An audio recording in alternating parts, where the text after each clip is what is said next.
Well done, musicians. I know most of you thought that Waltzing Matilda was the national anthem of Australia. Most Australians think so too. This is always a wonderful day at the casino. This wonderful architecture, Stanford White, that goes back to 1880, making this the oldest tennis ground in the world. Wimbledon may have the oldest tournament, but this precedes it as far as construction. We're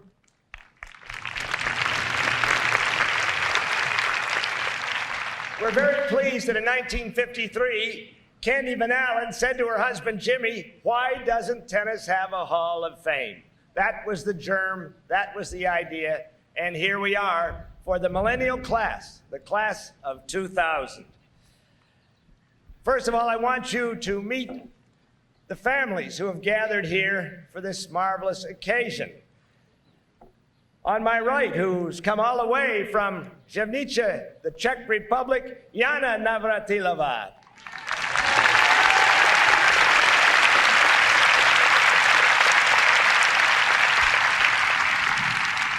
Another long-distance traveler from Brisbane, Australia, Daphne Anderson.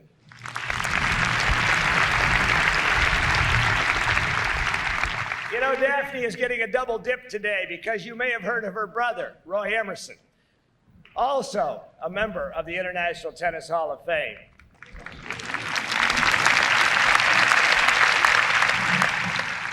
Tennis is family, and the Kellehers have a marvelous family. So we go through Kathy and Ed King, son Jeffrey, grandchildren, Catherine and Jeff and Robert, or Catherine and Sarah and Robert, I should say, and Bob's great and good friend, Sigrid Draper. I also want you to say hello to the Executive Committee of the Hall of Fame, whose president is Jane Brown, far left. And behind me are people who have gone through this ceremony before. They are Hall of Famers themselves. Vexatious, Virginia Wade, the Rosebud, Rosie Casal, Dick Savage, Jan Kodesh, Billie Jean King,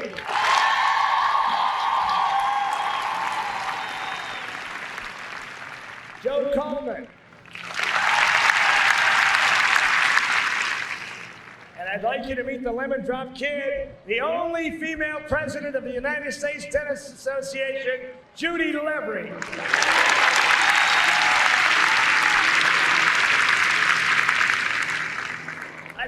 brought together today by a common passion, a game that has intrigued us, that we have loved, we've loved to play, we've loved to watch, and the three people we honor today have carried that passion for years, and they've made it into headlines for themselves, but something more important, an inner feeling of commitment and caring and striving to do not only the best to win their matches, but the best for the game. That expression is heard so many times, but these people embody it, the best for the game, and how well they have done. You come to this place where the first U.S. championship was played in 1881. No other Hall of Fame can say that. These courts have seen the great champions whose ghosts lurk in these grounds, and I know they're very pleased. We want to get started with our first enshrinee. I remember Fred Perry when he was inducted, the first English person, and he said, well, to me, it's not an enshrinement, it's an embalming, but it's like being at your own funeral. So here we go. Leading off for Bob Kelleher is the woman who won more Wimbledon titles than anyone else, a member of the Hall of Fame herself, the very great Billie Jean King.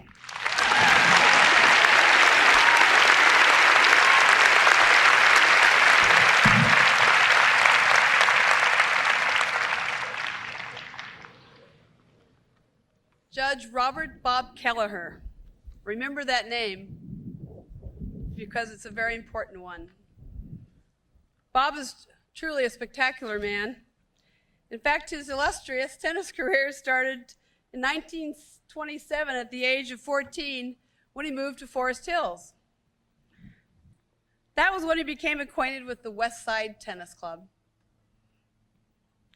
And he had the great opportunity to join the other junior club members who were pupils with George Agutter, to be a part of the events, to be a ball boy, etc. And one year when Whiteman Cup was held there, in case you don't know what Whiteman Cup is, that's Mrs. Hazel Whiteman started that in the early 20s, and that was when Great Britain played against the United States. And Bob was involved in this as a 14-year-old. It seemed his destiny that his dad, a salesperson, got him and said, you know, you should sell some of these seat cushions for the Whiteman Cup event. And his parents were there to support him. And his dad was so proud to hear young Bob say, get your cushions here.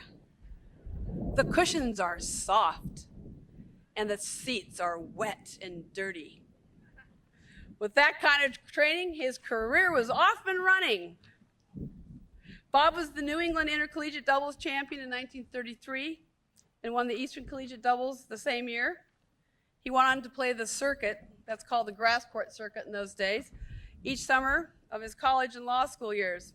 Yes, where did he go to college? Williams College, and he went to Harvard Law School. And of course, at the end of the summer, it culminated with the Nationals. And Bob's description of himself as a player, he never really beat anybody, but he had some interesting matches. In fact, one of his recollections is right here, right on this court, when he played against Bobby Riggs.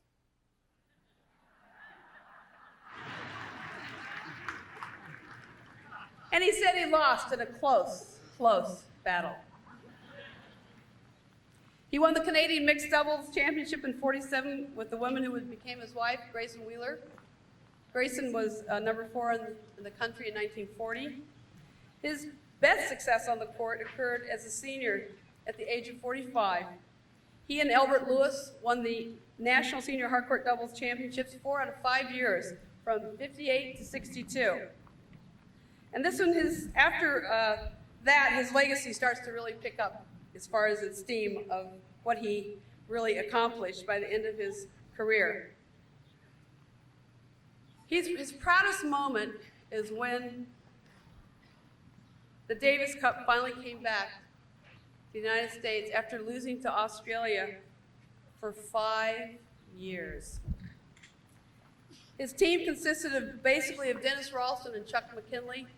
And Dennis Ralston is one of his dearest friends who could not be here today. He still works for a living. But Dennis and Chuck came through big. Won in 5 matches. They won in the 5th match. And they had to play Newcomb and Emerson to do that. Because Bob hates to lose, we brought the Davis Cup back to our country in '64.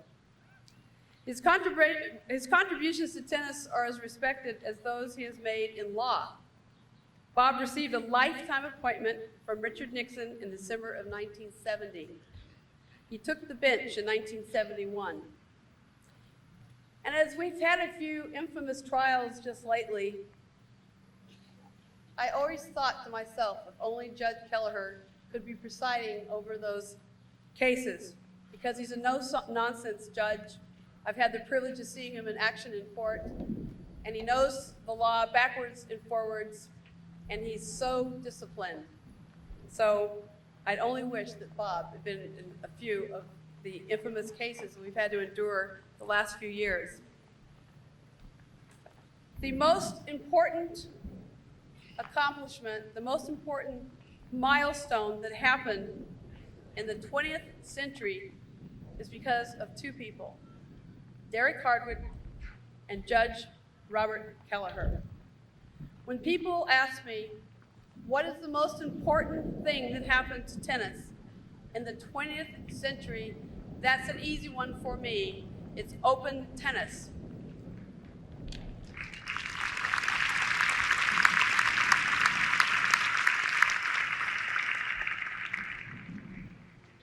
Bob Kelleher and Derek Hardwick in the mid-'60s were really steamed. They had had it. They were tired of the amateurism, they were tired of the payments under the tables to the player, and they wanted to bring integrity and honesty back to our sport. And because of the efforts of these 2 men, along with David Herman, who was president of the All England Club in England, we were able to, for the first time, get paid above the table. And because of Bob Kelleher, he is now, I consider him one of the fathers of open tennis. And now you know what open tennis means. In fact, we brought players back like Pancho Gonzalez that never got to play in the Grand Slams, Pancho Segura, Ken Rosewall, Lou Hode, Barry McCabe, Rod Laver, for 5 years could not even play at Wimbledon. He couldn't play at the U.S. Nationals. In 1968, all the players came back and played together for the very first time. So as you know, tennis today is because of people like Judge Kelleher. What happened from that is we got the ATP Tour, which is a men's tour. We had the Virginia Slims Tour. The birth of women's professional tennis came from that. We also got television, and thanks to Jimmy Van Allen with a tie break, we actually really did get on television, and we had some time there. But all of these were precipitated because of open tennis. And that is why I want us to really take note today and realize how important it is. In 1967, at the U.S. Nationals, we grossed $500,000. In 1999, we grossed $160 million. Thank you, Robert Kelleher, for taking care of us.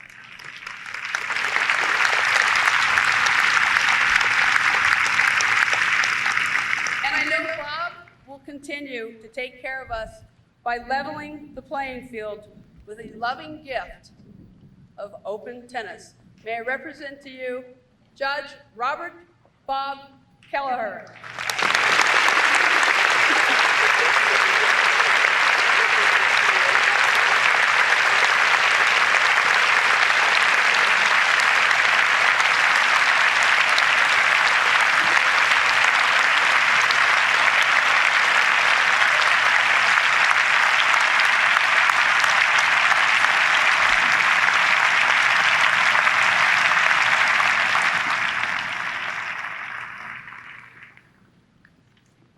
You know, after a presentation or presentment or introduction like that, I think my best bet would be to sit down and quit while I'm ahead. Good for you. Yep. Thanks, Martina. Right in there, baby. Talk right into it, Bob. She's done this more than I have.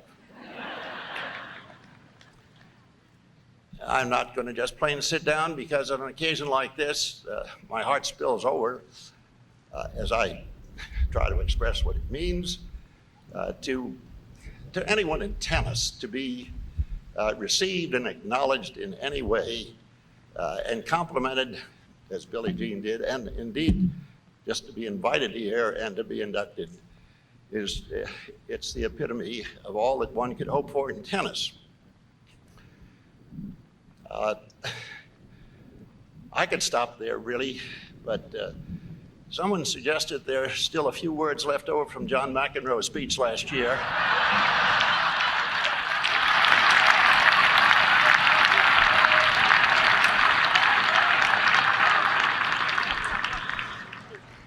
So maybe a few minutes. Thank you, John. You know, the keynote was set here by Bud, as it so often is, in his remarks. This is a game. This is a family game. It's a friendly game. All of you are tennis fans or tennis players, and you all know how much the game means to each of you, to individuals and to groups. There's something about tennis people, as I've seen it in the various paths I've crossed in life. The tennis people are the best, and maybe the best of all of them are those Aussies like Mal. There's something about those mites, as they call each other, that demonstrates what's really the best in tennis, and that is that friendship, teamship, team spirit, and all such things. I saw an example of it a year ago in Los Angeles. I'm sure you'll all remember Rod Laver suffered a stroke, a very serious stroke. Fortunately, he was but 10 minutes away from the UCLA Medical Center. They had him there in 10 minutes. Some wonderful doctors took care of him. Our tennis tournament was on in Los Angeles at the time, and as always, there were half a dozen Aussies playing there. They heard about Rod being in the hospital, and so they immediately took off as a group, went to the hospital. Pat Rafter led the charge. They got over to the hospital, and Rod was in intensive care. When they tried to get in to express their hopes for him and so on, they were told, no, you can't come in, he's in the intensive care room. Pat Rafter lined him up outside the door of the intensive care unit, and they burst into song at the top of their lungs, Waltzing Matilda. Rod made a good and quick recovery. There are so many instances we could all speak of that we remember of friendship, team spirit, and the like. Billie Jean mentioned Denny Ralston and Chuck McKinley, two of the boys for whom I had the greatest regard in all respects, on and off the court. And they were another example of the American version of this teammate business. As Billie Jean mentioned, they went down to Australia and beat some pretty fair Australians, brought the cup back. On the way down, they had to play a tie in India against the Indians. And at Bombay, the matches were played on a court with a 4 or 5 story apartment building directly behind the court, which was bedecked with some Indians sitting with their legs hanging over the balustrade. And one of them got on to Dennis. And every time Dennis stood up to serve, he'd say, "Dennis, double fault." Dennis didn't like that. He had a reputation at the time for having served a record number of double faults, but there was nothing we could do with this partisan spectator up there until Chuck McKinley walked back to the baseline at that end, took one ball that is, hit one forehand on a streak, hit the guy between the eyes, knocked him off the balustrade. We never heard of him again.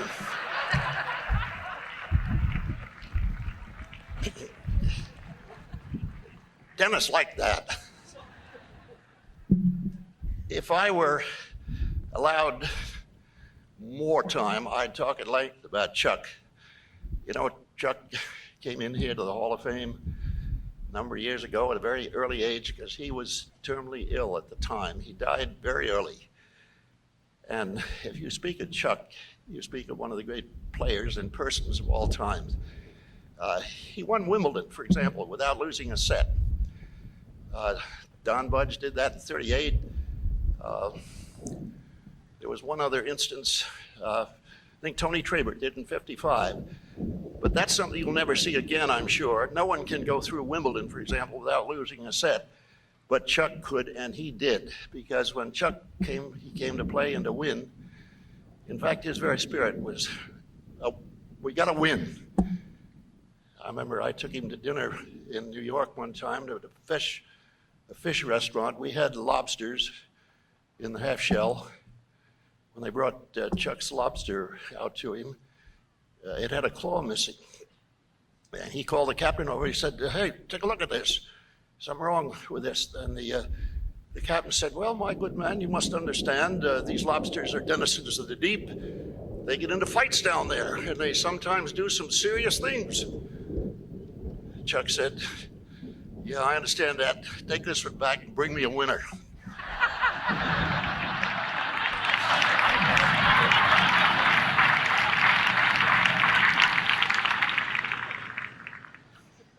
If I were to try to say thank you and make it adequate and take the time to do so, I'd use up more than the time that John left over.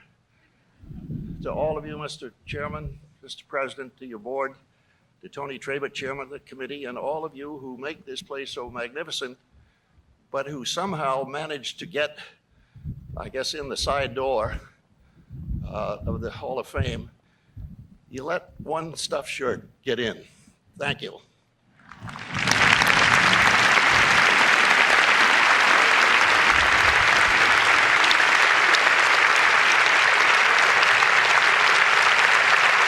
Young Wesley, the chairman of the International Tennis Hall of Fame, presents the plaque.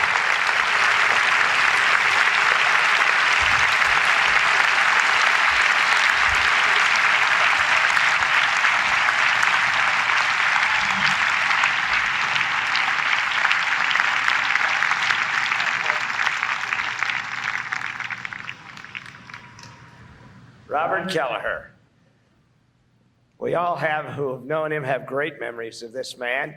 And Billie Jean mentioned a fellow named Bobby Riggs. Didn't you play a Bobby Riggs, Billie Jean? Well, you got even for Bob Kelleher, that's for sure. The next man is one of those Aussies coming up. The hall now has 21 of them, and to make the presentation is a Wimbledon, an Australian champion, a U.S. Davis Cupper, and of course, a Hall of Famer, Dick Savage.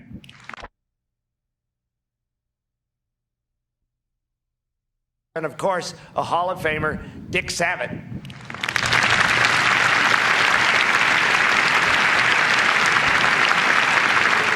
Thank you, Bud. I'm very proud to present Mal Anderson to the International Tennis Hall of Fame. Due to the weather, they asked me to just keep the words down to a few, and I'll be glad to do that. I'll just give you a quick resume of Mal's record. He started in the World Championship level by winning Forest Hills in 1957. He was the only unseeded player ever to do this, and he had a great year. And to show what kind of guy Mal is, in 1958, he was defending his title against a fellow countryman. We'll leave his name unsaid for the moment. And Mal was leading 5-2 in the fifth set. For all practical purposes, the match was over when his opponent slipped. And 10, 15 minutes later, they resumed the match. Now, most people would have given their opponent 3-4 minutes. In those days, there was no hard rules, and been in the shower, taken the cup, and been on their way. But not Mal. He stood around and sat around till his opponent felt he was ready to play. And lo and behold, opponent got up, and Mal lost all his rhythm. I was there that day, and he lost in the fifth set. But that shows what kind of person Mal was and still is, and he was a great example for tennis and always will be. Mal won the French doubles title in 1957. He was in the finals of the Australian Championships 3 years, 1957, 1958, and 1972. At the age of 37, he won the Australian doubles in 1973. Now, Mal was also on the Australian Davis Cup team in 1954, 57, 58, and 73. And in 57 and 73, the Australians were lucky to win the Davis Cup. But that's not so at all. Mal was the mainstay of the team. And also in 57 and 58, Mal was ranked 2 in the world. And that's basically his tennis record. But I just want to say again, it was a pleasure to know Mal, play against him, and it was everyone's opinion that Mal handled himself and represented tennis in a great manner. And so I'm honored to say today, come on up, Mal, and say a few words.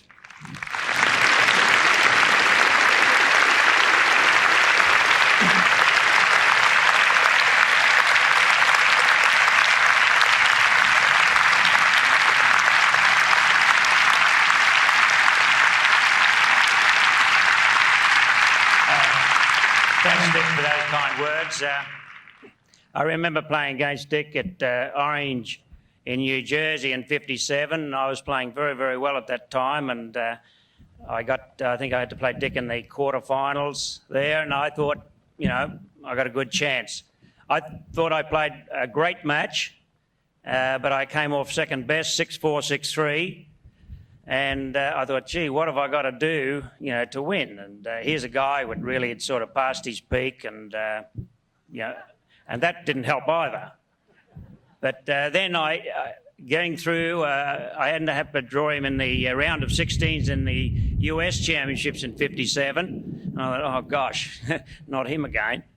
But fortunately, Dick decided the modern game was to serve and volley between Orange and the US Open, and it probably wasn't your best style of play, Dick serving and volleying, so he took it easy on me. But today, is a day which I will never, ever forget. It's the honour that's been bestowed on myself is just something which is hard to explain. I always thought, and when I read about the people being inducted into the International Tennis Hall of Fame, that it would be lovely to be there, and not dreaming that my name would come forward through the people would vote. And it's just a great thrill to be standing here, and also with all these other inductees of the Hall of Fame. And possibly a person to help me over the years was my wife, Daff. You always got to have a good backstayer, and she allowed me the opportunities of playing this wonderful game of tennis, as Judge Kelleher said. I first travelled overseas in '55, and my last playing trip was in '90. So it's a sport where you can play indefinitely, and of course it's a game where it's a great family game. It brings everyone together.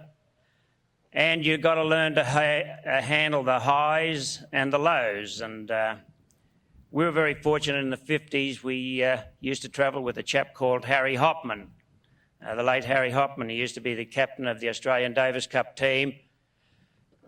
And we'd be touring the world as an Australian touring team. And, of course, most of the top players in the 50s and the 60s were the Aussies. And Hop always said, if you go on the court, I want you to be enemies, but once you walk outside the fence, you've got to be mates. And if you carry it on too far, he said, I've got your ticket, you can go home. And he meant that too. And I think it really taught you to appreciate your fellow competitors. And even now, I know that each year I go over to John Newcomb's ranch in New Braunfels near San Antonio. I go there because we get a chance to get together about 10 or 12 of us, of the old Aussies. And that's the way we were sort of brought up, and I think Harry Hopman really drilled that into us. I've had a lot of thrills here in the game of tennis, and I think my greatest moment, if I don't bore you, is probably winning the US, being the first player to do so. And I've had a lot of sad moments, and I could speak a lot more of the disappointments than the highs, whereas Martina's probably going to be the opposite. But There's a couple of young chaps over there. I classify them as part of my family. They live about a mile from where we do in Brisbane, and Mark and Scott Draper. Unfortunately, Scott, I think a year from next week, lost his wife, Kelly, a beautiful lady. And it's great to see you, Scott, back on the tour. And, we wish you all the best and hope you can get back to where you were. Take a stand, Scott. Stand up.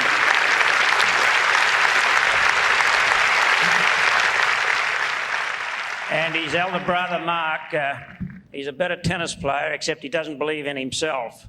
He's a great tennis player, and Mark has sacrificed staying home, travelling with Scott and trying to get him up, and I think that's very nice of you, Mark.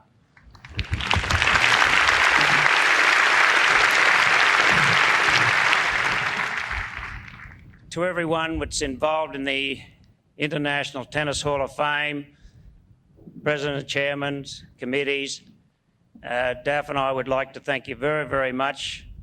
The way your hospitality has been unbelievable. We've just enjoyed ourselves so much. And of course, on this great occasion, who would not enjoy themselves? But we just want to thank you very, very much for everything. And to you people coming along here and making it a special occasion for us three. Thank you.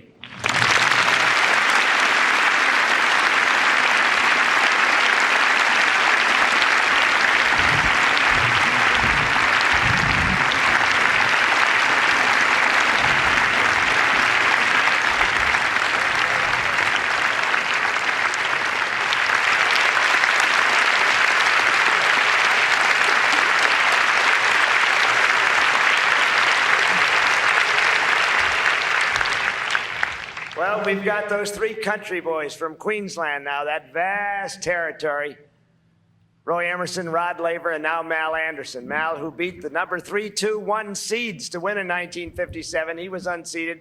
He beat Savitz, Sven Davidson, and Ashley Cooper in order. And that was quite an order for him. And he, of course, feels indebted to Judge Kelleher and the people who brought back open tennis, because Mal, who went with the touring pros and was banned from the conventional circuit for so many years, returned at the age of 38 as part of the greatest Davis Cup team ever, Newcomb, Laver, Rosewall, and himself, to win the cup at the age of 38.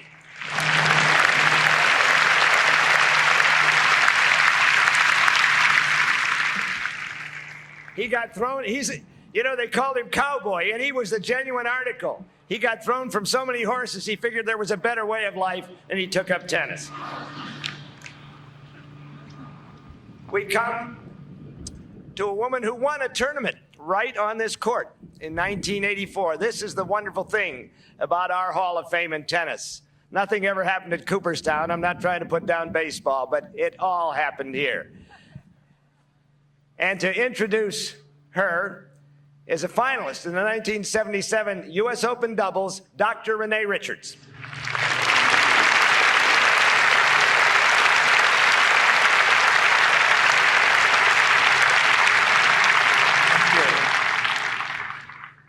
To be known throughout the world by one's first name is a special recognition afforded only a few athletes. Babe, Rod, Muhammad come to mind. When a parent names her child after an athlete in the hopes that she will become a future star, we have Martina. So special a tennis player that she transcends her sport, as only a few athletes have ever done. A select group of such individuals is remarkable because their impact extends beyond the game that they play. She left an impact on her game and on women in all sports for a period of 4 decades. Apart from the brilliance of her record in tennis, the longevity of her stardom is astounding. How and why was she able to leave such a legacy? To be a super champion in any sport requires the combination of the physical ability, the mental ability, and the inspirational. In Martina's case, it certainly helped to be a most gifted natural athlete who took her innate hand-eye coordination and reflexes to their pinnacle of development. With hard work and steadfast determination, she achieved the speed and the strength and the agility of a very few. But the physical gifts require more. In her case, they required the mental capability to do the work, to persist in spite of obstacles, and to understand the requirements of her task. Martina's heart was the third and probably most important source of her stardom. One cannot teach courage, the intensity, and the fire of a super champion. Only a few athletes respond to a challenge by going for it with courage and the ability to perform under intense pressure. Martina first showed that heart when she was just a skinny little kid in Czechoslovakia, playing girls years older and bigger than she.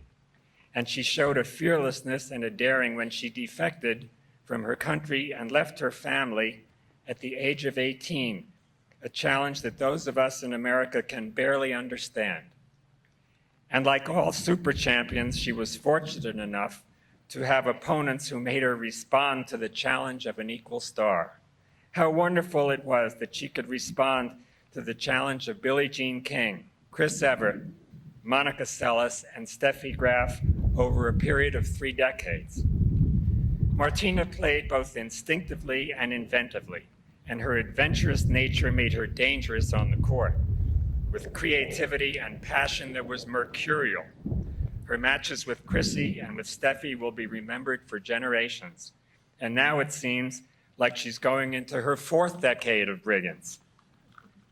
In the 70s and 80s, it was Martina who set the standards of physical fitness for women athletes, of learning from coaches who could teach her specific things to improve her game, of nutrition for athletes. And only this past Wimbledon fortnight have we seen the impact of Martina's lessons on the contemporary women's champions. Ultimately, it has been Martina's character that elevated her well beyond her tennis performances. She was outspoken and fearless, even when her causes were unpopular or politically incorrect. She was always for the underdog. A liberal, she has espoused women's rights, animal rights, sexual rights, workers' rights. She is a true freedom fighter. Her strength as a tennis player belies her sensitivity off the court, and those who know her well think first of her generosity, her emotionality, her sensitivity, her playfulness, and her loyalty. She's a wonderful sport, and she has the respect of her opponents like very few others. And her closeness and her love and gratitude to her family are powerful. She takes care not only of her family, but her friends. She's an intense defender of their well-being. Martina's record as a tennis player is almost too astounding to absorb.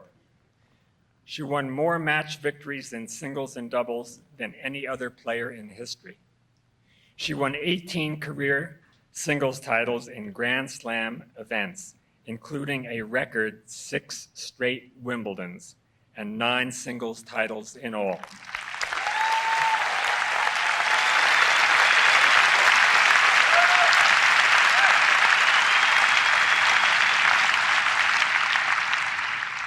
She won 3 Australian Opens, 2 French Opens, and 4 US Open singles championships.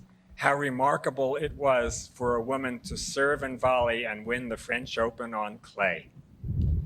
She won 167 career single titles, a record, and 165 double titles, a record.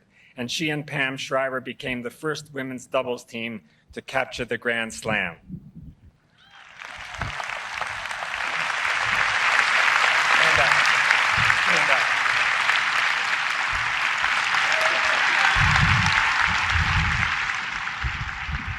She won 6 consecutive Grand Slam singles titles.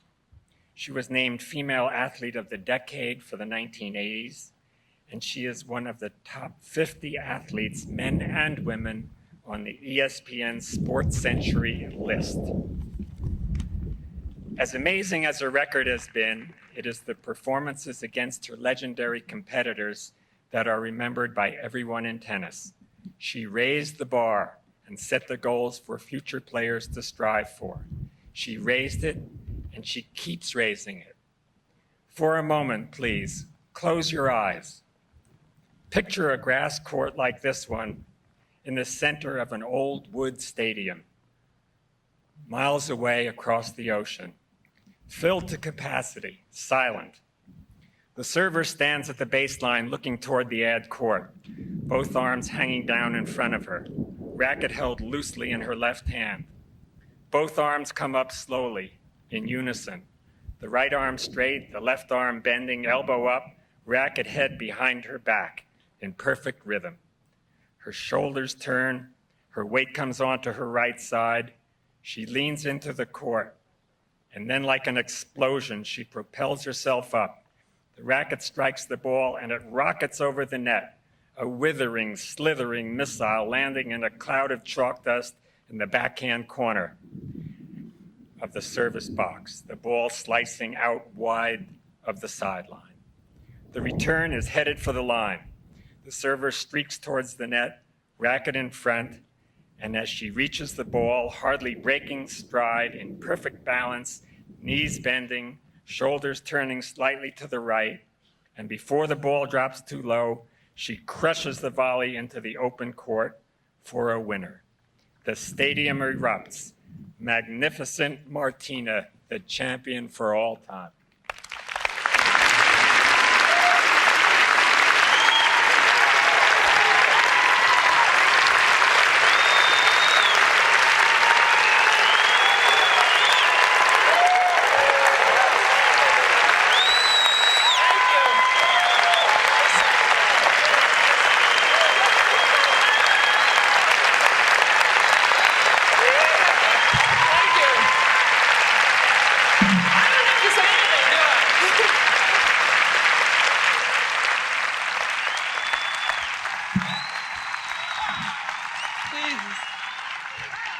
Yikes. I asked Rena if she would like to write my speech too. Wow. First of all, I'd like to congratulate the other honorees, Judge Kelleher and Mel Anderson, for their accomplishments and contributions to the sport. I played with Mel Anderson. I didn't realize he was so well past his prime. I now know how he feels. But we got to play in Australia actually in 1974, just 1 year after he retired, and was lucky enough to be on the same court with him. And apparently when I got my citizenship in 1981 in Los Angeles, it was in Judge Kelleher's court. So it all comes together.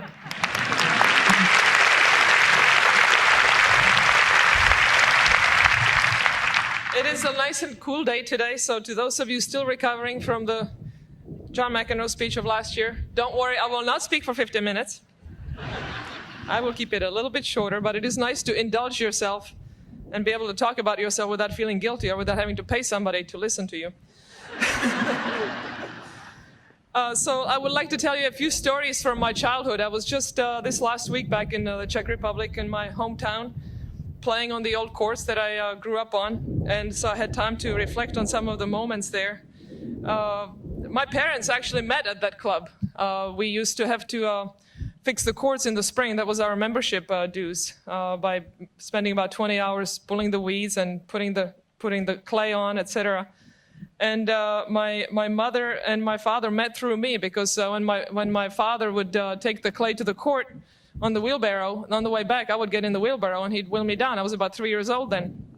And he liked me so much because I was always smiling and very happy. Of course, I was happy because he was giving me a ride.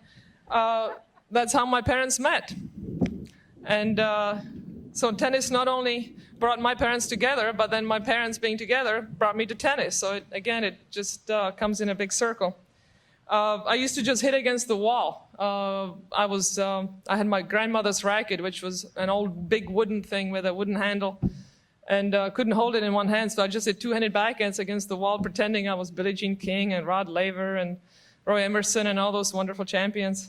And that wall is not there anymore, but the courts are still there. And I just hit the other day on there, and the ball went over the fence, and I thought, my God, they really fixed it up, because now there was nice grass on the other side of the court.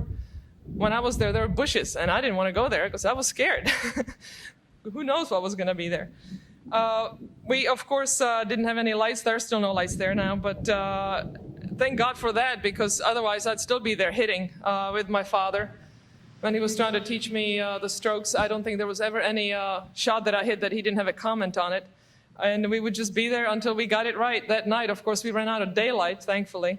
And then we would come home to a cold dinner. That's when my mother got upset, because she had had the dinner ready for who knows how long, and then we'd get home and there's the cold meal. But anyway, we survived it.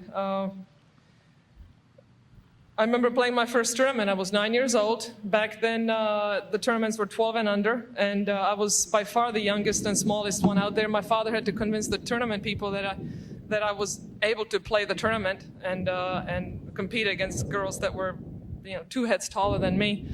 And it ended up that I got to the semifinals, and we ran out of money and food. And we had to, when we go to the restaurant, I would just look at the menu and see what was the cheapest thing on the menu and order it, because we didn't have any money. And had to wait for my mom to get there on the weekend to bring Wiener Schnitzel and potato salad. Remember that? So I held out. I remember my grandmother coming to the indoor courts in Prague when I was practicing with my first coach, George Parma. I'd go once or twice a week to play, and my grandmother would bring a carrot salad, sliced up carrots with a little lemon juice and sugar, and she said, "Eat your carrot salad, you will see better." I think I need some of that carrot salad right now, actually. There are so many people that had been instrumental in helping me play the kind of tennis that I ended up playing. First of all, of course, there's my family, my mom for cooking all those meals and letting me beat her when I was 12 years old. My father, who spent endless hours on the court with me, and then my sister, of making the ultimate sacrifice when I left the country and not being able to have her sister with her, and not being able to get into the schools that she wanted to get thanks to the system that was there. I'd like to thank my first coach, George Parma, who actually took me on for no payment. I did not realize that I had a tryout with him, and he liked what he saw. I always used to run to pick up balls. I still do to this day. And he said, "Okay, I'll coach your daughter for no money at all," because of course we couldn't afford it. And without him, I definitely would not be standing here today. He was trying to come, but has a bad back. He lives in Arizona. So most of all, thank you, George. You were fantastic. My father, yes. My father learned everything from him and then coached me. I'd like to thank Vera Sukova and other people in old Czechoslovakia for giving me endless hours of their time and their knowledge. I'd like to thank Jan Kodesh, who is sitting here behind me, for 2 things. Great inspiration. My very first Wimbledon in 1973, I got to the finals of juniors, and I watched Jan Kodesh win the whole thing. So that was pretty amazing. Not bad for a first Wimbledon. Thank you for that. And most of all, thank you for intervening with the Czech Federation and allowing me to get out of Czechoslovakia in 1975. Thank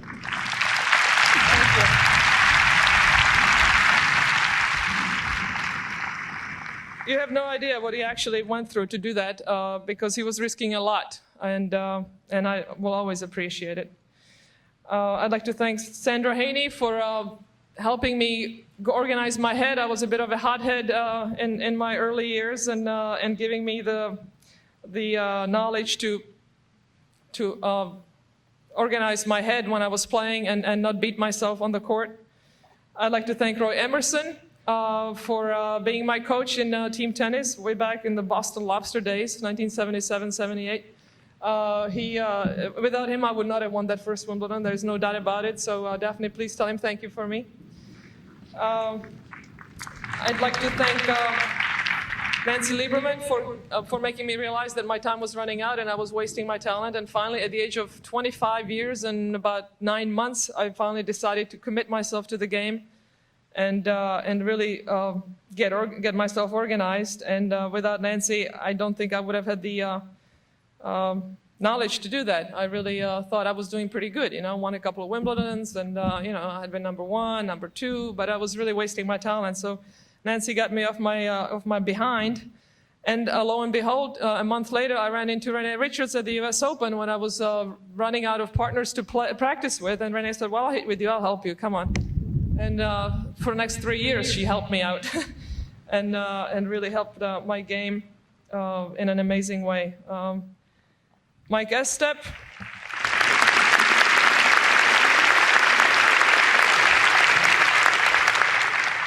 Mike Estep was my next coach for about 4.5 years, and we had a lot of fun together, as is true with all my coaches. I think that's the one thing that we had all in common. We wanted to learn the game, we wanted to improve, we wanted to know there was everything to know, but most of all, we had fun. We were always laughing, and that's what I think sometimes people forget these days. They take it so seriously. Let us not forget that tennis is a game.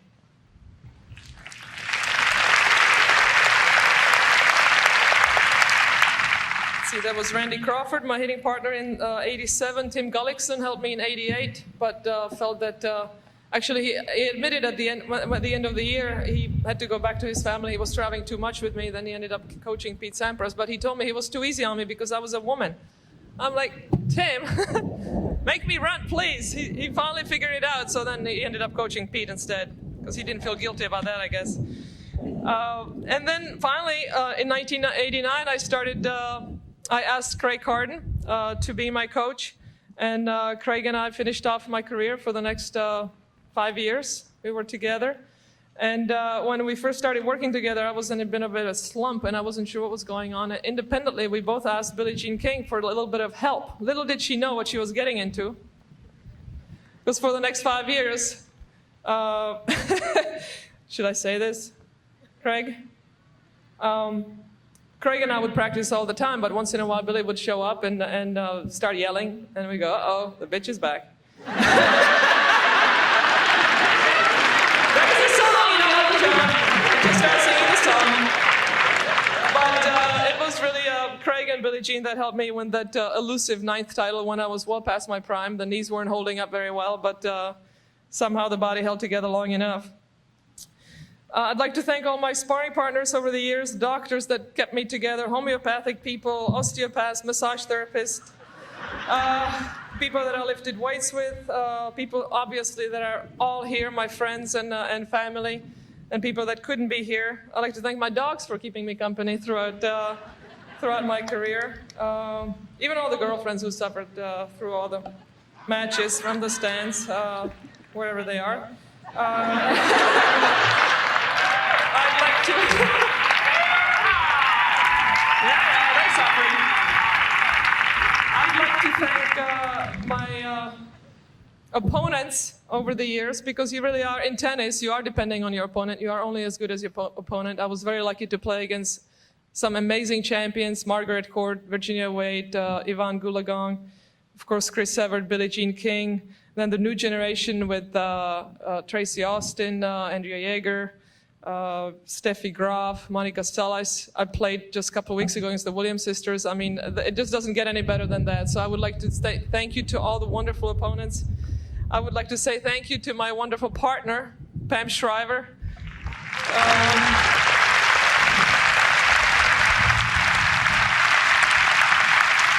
Of all the records there are in tennis, I think there is one that definitely will not be broken, and that's our 109 doubles matches in a row, wins. Lasted over 2 years.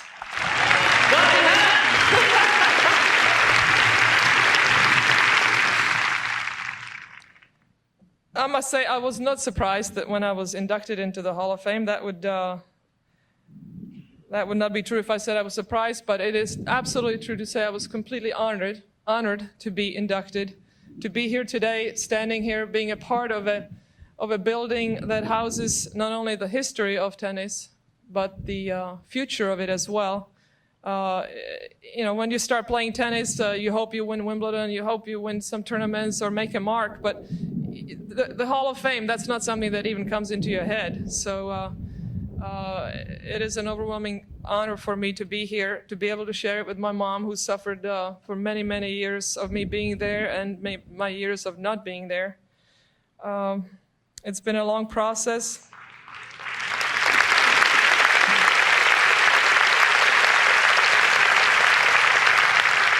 It's been a long process, but most of all, winning is great. You know, losing is not fun. But that being said, when I retired from tennis, I thought if I don't hit another tennis ball the rest of my life, it's okay. I don't really need it. Well, I was wrong. this last year I decided to play Wimbledon one more time. Who knows, maybe next year as well. But I decided to play this year. And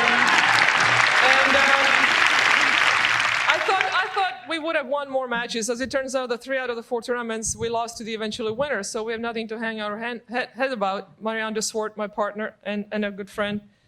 But I thought we would have won more, but I did not think I would have as much fun on the court. You know, when we lost the match, I was just upset that we didn't go 3 sets because I wanted to be on the court one more set. It was too much fun.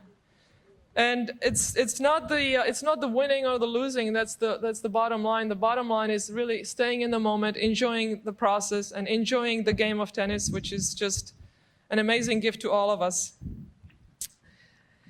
I would like to thank tennis for the incredible life that it has given me, not only in terms of wealth and comfort that I can give not only to myself but to my family and friends, but the chosen family.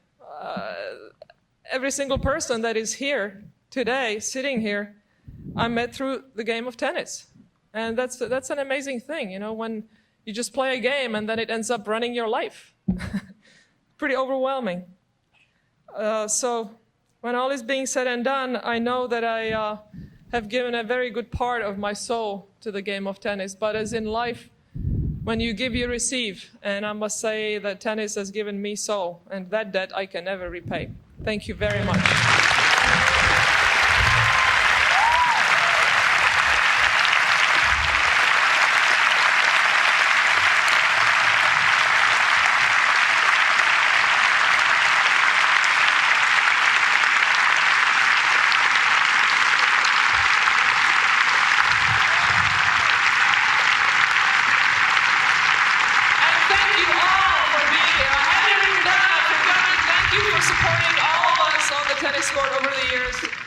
This is a wonderful, wonderful moment to share. Thank you so much.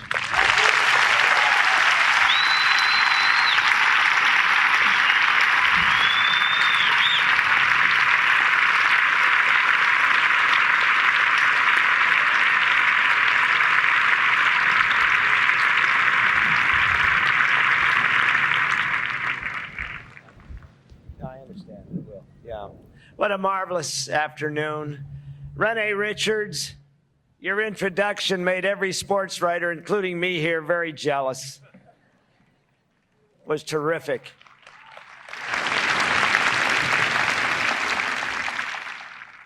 We hope you go into the Hall of Fame and see the Martina exhibit, the 9 Wimbledon silver plates. Jan Kodish suggested that she have a dinner party sometime and invite us all.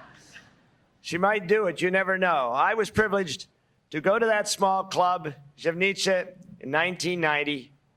What a night. This little club had a party for Martina because it was the first time she could return as not a non-person to that country that had just been free for 6 months.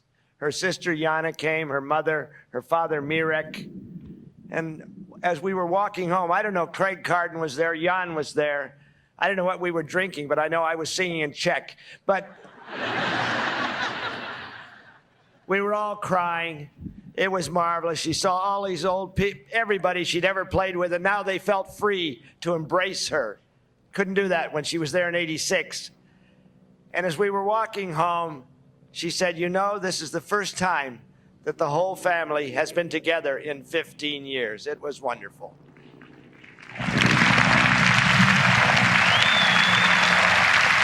Pam Shriver, I want you to stand up properly. You shared 20 major titles with Martina.